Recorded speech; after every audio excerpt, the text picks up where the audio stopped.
네, 요게 오늘 발표되죠. 여러분 아시죠? 금리가 곧이다. 자, 이제 금리 발표 며칠 안 남았습니다. 바로 내일이죠.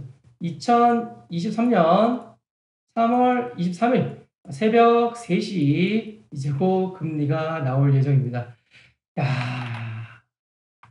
금리가 어느덧 5%입니다. 5% 나오니까 다들 조심하시기 바랄게요. 장난 없어요. 금리 5%면 이제 어금니 꽉 깨물어야 됩니다. 꽉 깨물어 어금니. 왜 꽉 깨물어야 되느냐? 우리나라 금리 얼마인지 아십니까, 여러분? 대한민국 금리.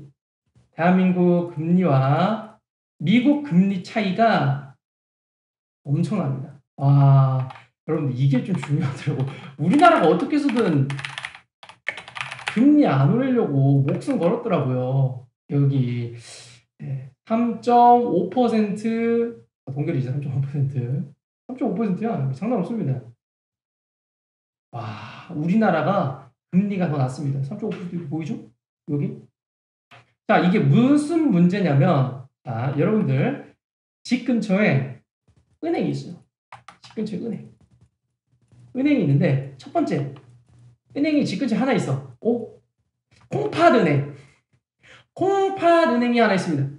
콩팥은행. 왜 콩팥이냐? 돈 안 주면 무언가를 가져간다. 무언가를 가져가는 은행이 있고요. 뭐 OK라든지 뭐 식갱이 막 그런 거 아닙니다. 그냥 콩팥은행이라는 곳이 있어요. 자, 두 번째는 KB 국민은행이 있습니다. 자, 여러분들 두 개 은행이 있는데 여기다가 이제 돈을 맡겨요. 돈을 맡겨서 여러분들이 예금을 하려고 합니다. 1,000만 원이 있어. 콩팥은행에서 3.5% 이자 줄게요. 돈 맡기세요. 뿌 하는 데가 있고 국민은행이 갑자기 5% 금리 준다고 뿌 하고 있으면 어디에다 돈 맡기실 거예요? 돈 어디다 맡기실 겁니까, 여러분들? 현실적으로 생각해 보세요. 콩팥은행 돈 맡기면 3.5%, KB 국민은행에서 5%, KB 국민은행입니다. 맞아, 박구치님도 말하죠. 국민은행, 호랑이 존잘님도 국민은행, 윤희님도 국민은행. 누가 봐도 국민은행이죠. 국민은행에게 당연히 돈 맡길 거야, 예금할 거면. 이름을 바꿔보겠습니다. 콩팥은행이 우리의 자랑스러운 대한민국. 대한민국. 그리고 KB저축은행이 미국입니다. 자, 제가 극단적인 예시긴 한데 대한민국 맡겨서 예금 3.5% 받을래? 미국에 맡겨서 5% 받을래? 누가 봐도 미국에게 돈 맡기겠죠. 이득을 따라가는 사람의 심리와 본능상 당연히 대한민국에 있던 외국인들이 달러 가지고 미국 가가지고 여기다가 돈 맡기면 되겠구나 라고 하시겠죠. 그리고 심지어 우리나라에 있는 대한민국에 사시는 국민분들, 여러분들이죠. 여러분들도 대한민국에서 예금 맡길 바에 여러 데 미국에 또 괜찮은 데 찾으시면 더욱더 좋은 조건이 있으면 당연히 미국으로 넘어갈 수 있겠죠. 그래서 대한민국 사람 중에서도 투자자분들 달러 가지고 미국에서 돈 맡기시는 분들 꽤나 계시고요. 그리고 당연히 우리나라에 있는 외국분들로 당연히 다 미국으로 넘어가고 있습니다. 이것을 우리는 뭐라고 하냐? 달러 유출이라고 합니다. 우리나라에 달러가 있을 필요가 있다 없다? 없습니다. 이거 보시면 답이 없습니다. 그래서 여러분들 우리나라 달러 유출이 심각하고요. 이것 때문에 우리나라의 환율이 박살나고 있습니다. 우리나라 환율이 괜찮았다가 이제 다시 또 머리 박기 시작합니다. 안 좋아지기 시작했어요. 기술적 차트. 인베스팅에서 볼 때 저 기술적 차트를 눌러야 이렇게 트레이딩 뷰로 보여요. 트레이딩 뷰로 봐야 잘 보이죠? 금리가 계속 개판이니까 좋아졌던 우리의 환율이 다시 나빠지기 시작했습니다. 달러가 다 나가서 그런 거예요.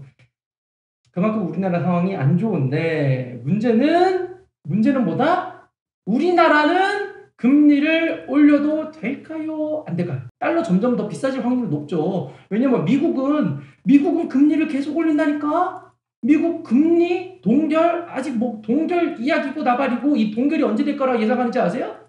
이번에 여름이나 가을 정도 되면 생각이나 해볼까? 생각 좀 해보면 어떨까? 그리고 대다수의 사람들이 무슨 생각하느냐? 겨울쯤엔 하겠지.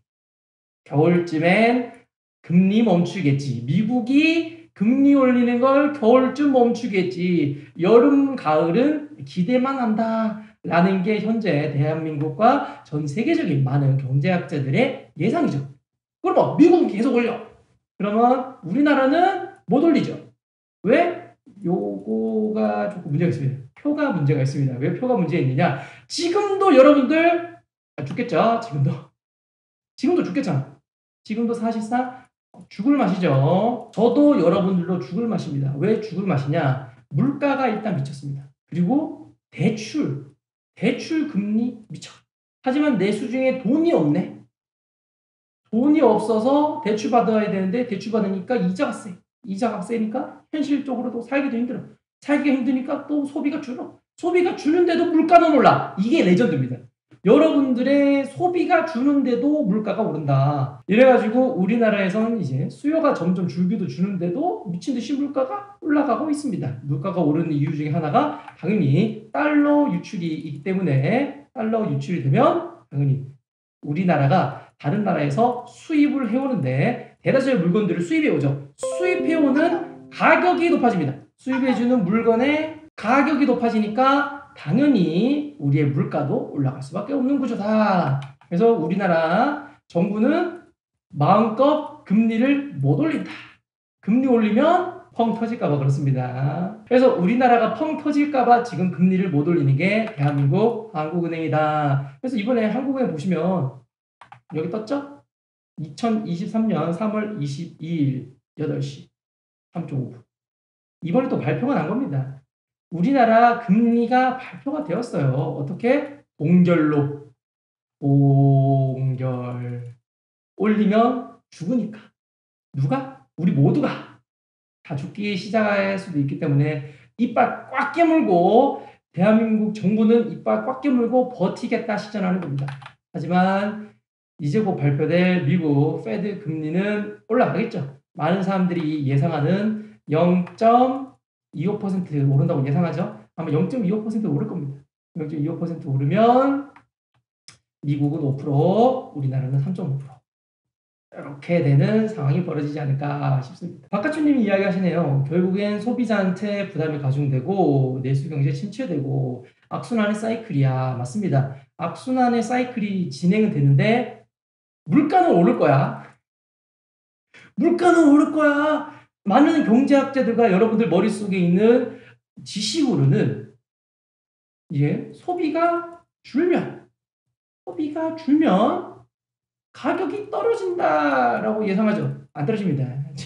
지금과 같은 상황에서 안 떨어져. 지금 달러 유출이 심각하기 때문에 환율도 안 좋아지고 환율 안 좋아지면 또 수입 물가 올라가고 수입 물가 올라가면서 결국엔 소비는 떨어지지만 가격은 올라갑니다. 가격이 올라갑니다. 그래서 가격은 오르고 소비는 떨어지는 이런 악순환이 계속 벌어지다가 그러다가 터지면 안 터질 겁니다. 대한민국 대단히 안 터질 겁니다. 터지면 큰 문제가 생기지만 안 터지면 이제 나중에 우리가 고물가에 젖어들 때쯤 이제 슬 내려오겠죠. 마치 우리의 휘발유 2,200원일 때 욕짓거리 했죠. 하면서 열심히 넣었죠. 이러다가 2,000원이 현실이네 라고 이제 인정하기 시작하니까 갑자기 1,500원 됐죠. 이런 식으로 우리 물가는 되지 않을까. 우리가 지금 욕해야 되는 날이 많이 남았습니다. 물가도 많이 올 거예요. 그러니까 여러분들 미리 허리띠를 졸라매어라. 우리나라 힘들 날 아직 많이 남았다라고 생각하시면 되겠습니다. 환율 오르고 수입가 올라서 원재료 오르고 소비자 부담 가중되고 경기 침체되고 IMF 이후 외환 보유고 많이 늘렸다 해도 한 방에 훅훅 빠지면 한순간에 망할 수도 있다. 그럴 수도 있죠. 하지만 그러지 않을 겁니다. 우리나라 대단한 나라니까 건강한 나라니까 잘 되지 않을까 싶습니다. 자, 이렇게 해가지고 이제 곧 금리가 발표되는데 웬만하면 5% 나올 거다. 5% 나오면 별일 없을 겁니다. 모두가 예상하는 대로 가잖아. 여러분들이 원하는 1억상을 원하시면 동결이 나와야 됩니다. 동결. 많은 사람들이 예상치 않은 긍정적인 시그널이 나와야 갑자기 비트도 오르고 나스닥도 오르고 다 오를 텐데 0.25 오르면 뭐 그 밥에 그 나물이지 않을까 싶습니다. 뭐 비트는 계속 뭐 횡보할 가능성이 높고요. 나스닥도 볼까요? 나스닥도 뭐 이 근처에 있겠죠. 이 근처에 있다가 나중에 올라가겠죠.